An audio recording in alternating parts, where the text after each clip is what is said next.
Ma'asyiral muslimin yang dimuliakan Allah, iwan akhwat yang dimuliakan Allah Azza wa Jal, ada yang mengatakan Isa bin Maryam ini memiliki beberapa nama. Ada yang mengatakan Isa, ada yang mengatakan kalimah, ada yang mengatakan Ruhul Qudus itu ya. Ada yang mengatakan Al-Masih.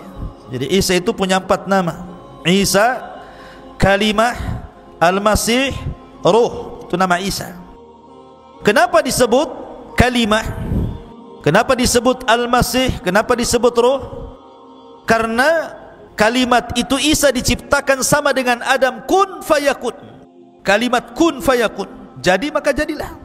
Karena proses manusia itu ada yang diciptakan Allah tanpa ayah dan bapa, Adam alaihi salatu wassalam. Ada yang diciptakan tanpa ibu, Hawa.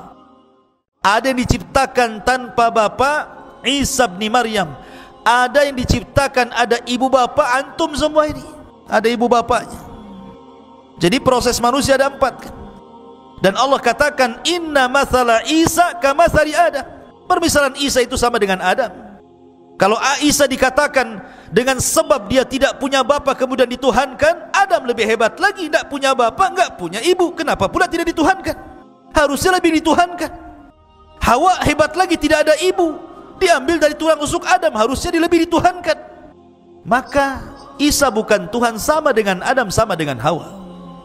Jibril meniupkan ruh ke jaibnya, ke pesaknya Maryam, kemudian ruh itu mengalir sampai masuk di kemaluan Maryam, kemudian jadi anak. Kun fayakun, jadi maka jadilah. Ada yang mengatakan, kata Ibnu Abbas radhiyallahu anhuma, bahwa kata Ibnu Abbas kehamilan Maryam itu fi sa'atin wahidah, 1 jam saja sudah besar perutnya. Itu kata Ibnu Abbas. Ada riwayat yang seperti itu. Ada yang mengatakan Isa dalam kandungan Maryam itu 9 ashur, seperti pendapat Ibnu Katsir rahimahullahu taala, ya 9 bulan sama dengan bayi-bayi yang lainnya. Ada yang mengatakan 8 ashur, 8 bulan. Ada yang mengatakan 6 ashur, 6 bulan. Jadi ada yang mengatakan 1 jam, ada yang mengatakan 9 bulan, ada yang mengatakan 8 bulan, ada yang mengatakan 6 bulan, dan ada yang mengatakan 1 jam saja. Tetapi Ibnu Katsir merojehkan Maryam sama dengan wanita-wanita yang lainnya 9 bulan mengandung Isa bin Maryam. Ketika dia mengandung, ikhwan, tentu seorang wanita berfikir dia tidak pernah berhubungan dengan laki-laki, disentuh pun tidak, tiba-tiba hamil. Apa yang akan dikatakan kepada manusia, ini bayinya siapa? Tentu orang-orang yang akan mengatakan Maryam berzina. Jadi Maryam mengatakan, dia mengatakan qalat anna yakunu li ghulamun wa lam yamsasni bashar wa lam aku baghiyah. Maryam berkata, bagaimana mungkin aku mempunyai anak laki padahal tidak pernah laki-laki menyentuhku dan aku bukan seorang pezina. Maka Allah katakan qala kadzalika qala rabbuk huwa alayya hayyin wa linaj'alahu ayatan linnas wa rahmatan minna wa kana amran maqdiyya. Maka Jibril memberitahu, demikianlah Tuhanmu berfirman, hal itu mudah bagiku, dan agar kami menjadikannya suatu tanda kebesaran Allah bagi manusia dan sebagai rahmat dari kami, dan hal itu adalah sesuatu urusan yang sudah diputuskan. Memang begitu takdirnya wahai Maryam, memang takdirnya seperti itu, harus hamil. Fahamalathu fantabadat bihi makanan qasiyya. Maka Maryam pun mengandung, lalu dia mengasingkan diri dengan kandungannya ke tempat yang sangat jauh. Maryam pun bersembunyi. Tapi ketika kemudian Maryam ini sudah membesar kandungannya, dia curhat kepada saudarinya, saudari daripada Maryam, istri daripada Zakaria alaihi salatu wassalam. Dia mengatakan pada istrinya Nabi Allah Zakaria, bagaimana mungkin aku bisa hamil? Bagaimana mungkin aku bisa hamil? Sementara tidak ada satupun laki-laki yang menyentuhku. Maka kata istrinya Zakaria, masih saudarinya Maryam, dia mengatakan, inni ara ma fi batni yasjudu lima fi batni. Wahai Maryam, sama-sama hamil. Dia lahir nanti Yahya, sementara Maryam lahir Isa. Kata istrinya Zakaria, sesungguhnya bayi yang ada di perutku sujud kepada bayi yang ada di perutmu, katanya. Ini ta'zim, Di zaman dulu boleh sujud seperti ta'zim, tapi syariat Islam tidak boleh. Sampai-sampai akhirnya ada orang soleh, sangat soleh, namanya Yusuf An-Najjar. Itu orang soleh yang hidup di Baitul Maqdis. Dia mikir bagaimana Maryam bisa hamil. Dia takut kalau orang-orang kemudian menuduh Maryam dengan tuduhan macam-macam, sementara Maryam sudah dikenal wanita suci kala itu. Akhirnya kemudian kata Yusuf An-Najjar berdialog dengan siapa? Dengan Maryam. Kemudian mengatakan pada Maryam bintu Imran rahimahullahu ta'ala, ya Maryam, inni sa'iluki an amrin fala ta'tajili alayya. Wahai Maryam, saya ingin bertanya kepadamu tentang perkara, sebuah urusan, jangan tergesa-gesa jawabnya. Fala ta'tajili alayya, jangan tergesa-gesa jawabannya. Qalat, kata Maryam, apa itu? Kata Yusuf An-Najjar, hal yakunu qad syajaratun min ghairi hab. Maryam, adakah ceritanya pohon tumbuh bukan dari bijinya, tahu-tahu tumbuh saja? Wa hal yakunu zar'un min ghairi badrin, apakah ada semacam padi atau yang lainnya tiba-tiba tumbuh tanpa biji? Wa hal yakunu waladun min ghairi ab, ataukah ada seseorang anak lahir tanpa bapak?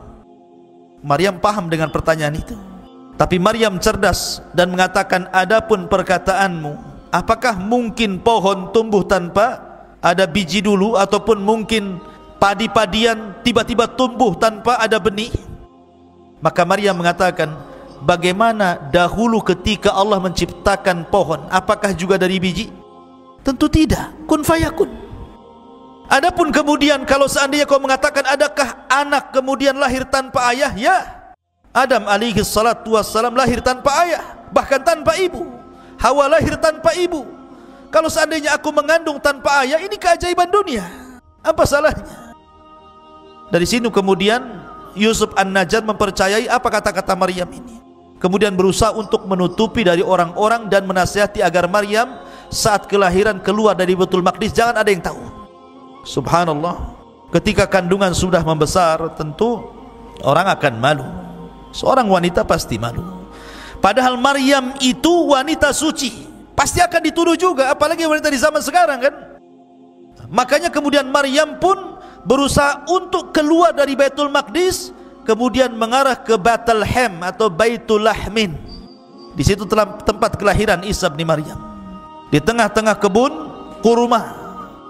Di tengah-tengah kebun kurma, di waktu yang sangat-sangat panas sekali. Jadi Isa itu lahirnya di musim panas, bukan di musim dingin. Karena tidak ada kurma itu musimnya musim dingin, rata-rata kurma itu di musim panas. Tapi kalau kita melihat umpamanya ulang tahun Nasrani saat ini, kemudian difilm-filmkan dengan film seperti Santa Claus atau apa kan, biasanya cenderung pakai jaket, pakai apa, kemudian ski di salju-salju kan gitu ya.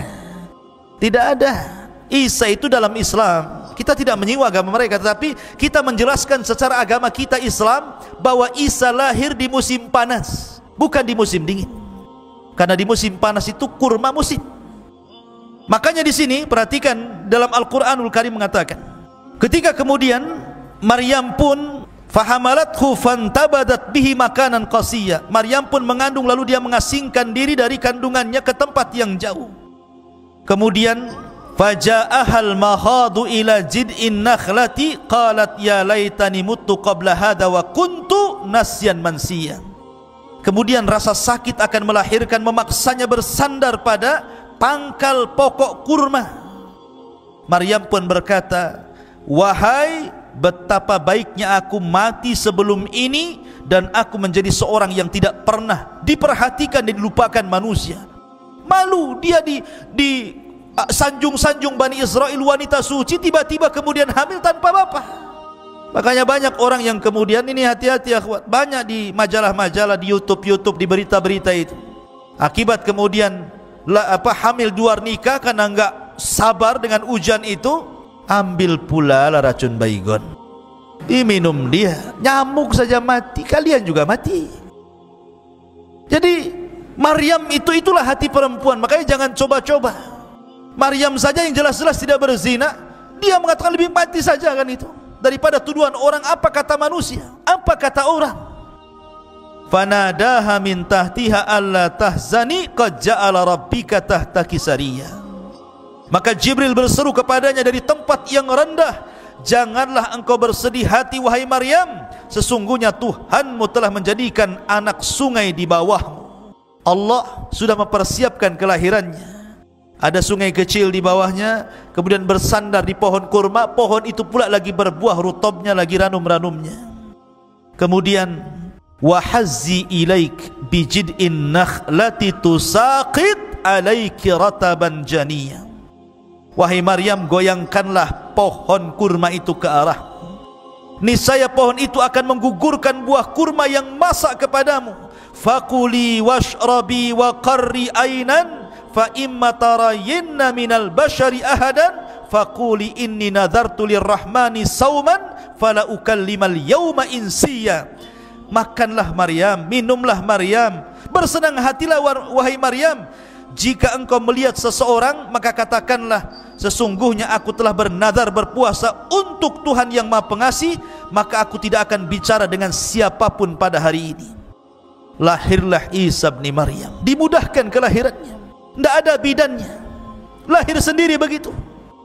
Ya, kalau wanita sekarang sibuk cari bidan, saat sibuk ke rumah sakit dikontrol, enggak, Allah mudahkan semuanya, enggak ada bidannya, lahir begitu saja. Tapi jangan kemudian dicoba-coba. Saya ingin kayak Maryam lahirnya lah, sendiri saja. Masyarul muslimin yang dimuliakan Allah Azza wa Jalla, harus ada bidannya, minimalnya dukun lahir, biar ada yang ngopeni bayinya. Masyarul muslimin yang dimuliakan Allah, iwan akhwat yang dimuliakan Allah Azza wa Jalla. Kemudian setelah Maryam melihat Isa putranya, kemudian tumbuhlah rasa sayang seorang ibu kepada anaknya. Tapi dia bingung, dia masih di kebun kurma masalahnya. Ini kalau saya pulang ke Baitul Maqdis, apa kata manusia? Tapi bagaimanapun itu bukan tempat dia di situ. Tidak mungkin dia hidup di pohon kurma, di kebun-kebun kurma. Tetap dia harus balik ke Baitul Maqdis. Fa'atat bihi qaumaha tahmiluhu qalu ya Maryam laqad ji'ti syai'an fariyya.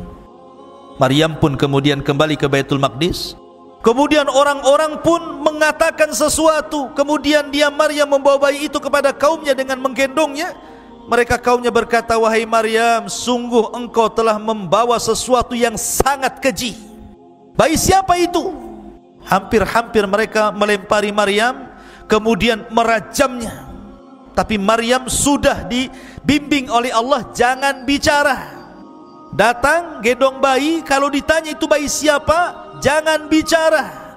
Isyaratkan saja telunjukmu ke bayi itu, biar dia yang menjawabnya. Biar dia yang menjawabnya. Jadi setiap, Maryam, itu bayi siapa? Nggak bisa jawab, kan nggak boleh bicara. Ya. Jadi diisyaratkan aja ke bayinya. Maka kemudian apa yang terjadi? Fa'asyarat ilaihi, maka Maryam menunjuk kepada anaknya.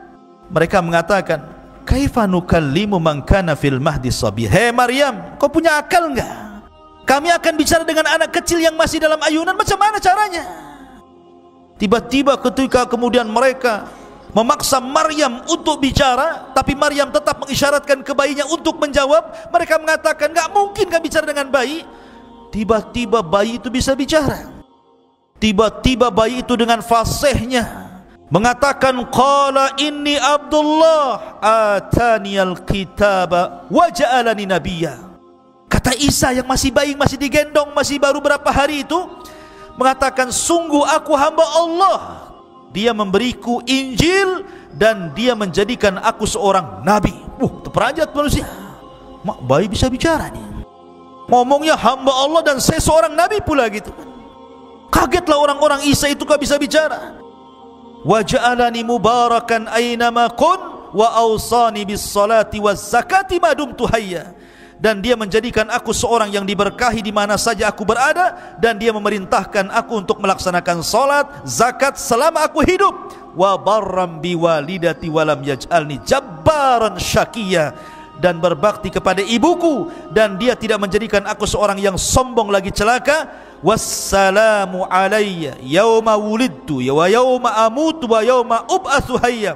Dan kesejahteraan semoga dilimpahkan kepadaku pada hari kelahiranku, pada hari diwafatkanku, dan pada hari aku dibangkitkan. disebutkan kelak oleh Allah Azza wa Jal, dzalika Isa ibn Maryam qaulul haq alladzi fihi yamtarun.